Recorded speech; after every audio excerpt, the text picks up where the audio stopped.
we had the honor to listen to your co-CEO before. How was it for you to listen to her? Just so incredibly proud. I was tearing up because I think she just did a brilliant job. And I think also it's a testament to the amazing work that our very diverse group of scientists do at our AI lab. So incredibly proud of our whole team and the cool projects that we're working on. Yeah, and I think many of us listening were like, we want to work at Semantic Business Lab. Yeah, come to us. Yeah.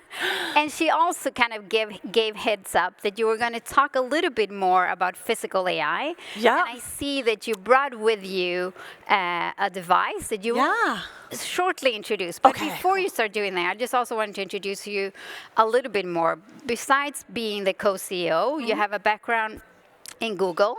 Yeah. And you also host a very popular and very good podcast here in Sweden called AI to Coffee, or like an AI till kaffet in Swedish. Swedish. It's a Swedish podcast mostly. So we should pronounce it, but that I really recommend everybody to listen. Thank you. And there maybe we can hear more about the things you're going to talk about today, but now I want to hear more. What is this device that you have with you?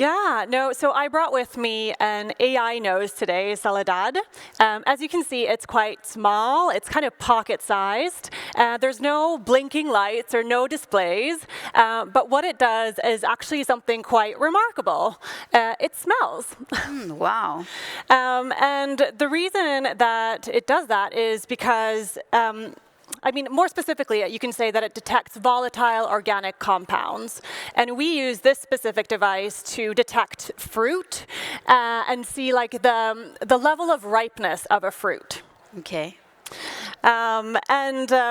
Basically, based off of that, the AI kind of builds an estimation of like, when is this kind of batch of strawberries or this delivery of avocados, when is it going to ripen? Wow. But is this something that is it like a pilot, something that you're tested, or is it already being used to? Yeah, it's a working prototype. So it's. And kind of the origin story to this device was that one of our customers, a big grocery retailer, came to us and they kind of asked us, like, what can we be doing with AI that is going to truly transform our business?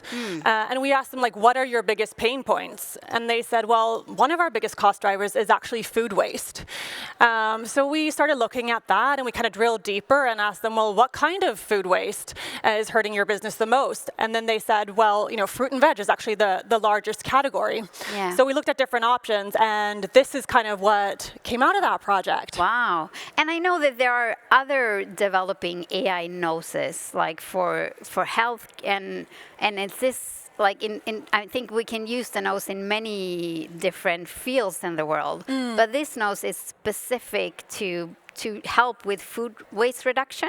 Is that correct? Exactly. So this one is specifically designed for fruits and vegetables. Yeah. And the way that it operates is that when a delivery arrives at the warehouse, the nose will detect like the level of ripeness of that delivery. Yeah. And then it will give an estimation, like should this batch of avocados, should it be sent to a store far, far away? Is there enough, is it going to be ripe in 2 weeks?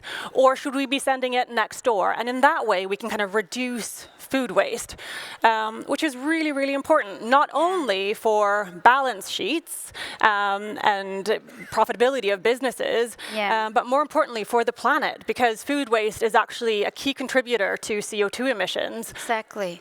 And you at Semantic, you kind of specialize in the way I interpret it, in like kind of finding how can we use AI to solve kind of our biggest challenges, and both in climate and in other fields. Yeah. What would you say it's important to always have with you, so kind of a foundation where we develop things that are good for our future and using AI in it? Yeah. Well, I think that always it's really important to anchor in business value, right? So where's our business hurting, and like what's actually going to be helpful, both for our business, but also for the planet, for humans, etc. So I think that's like number one. So really kind of start with the problem, not the technology. We know that a lot of AI projects fail because we're like, what can we do with AI? Rather than like, where are we hurting? How can we apply this very strong technology? And then secondly, like I'd be really curious, like what I want to do is for us to start organizing organizing matter, not just information.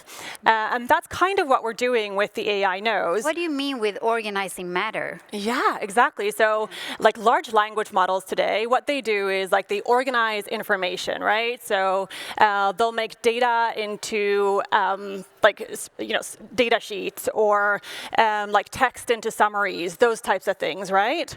But whilst that's really useful, it's not really solving our biggest problems, is it, right? So the biggest problems of our generation is climate, it's healthcare, it's energy. Democracy. Democracy, yeah, not the least. Yeah. So really kind of food waste is not a chatbot problem. It's not like climate is not a text problem. But when we can, start with the technology and start organizing matter, that's when we can get to like drug discovery, like clean materials, sustainable like agriculture, that sort of thing. So basically, these are problems of chemistry, of physics, of biology. And when we can start organizing and pulling data from that, then we have something incredibly powerful. We really do. Okay, and then leaves me, time flies here. It does. That is our last question. If we manage to organize all that data in a good way, if you just kind of lead us into your vision, and if you can just play around with what would be kind of the innovation that you look forward to, or that you will wish that the work that you're doing would lead to?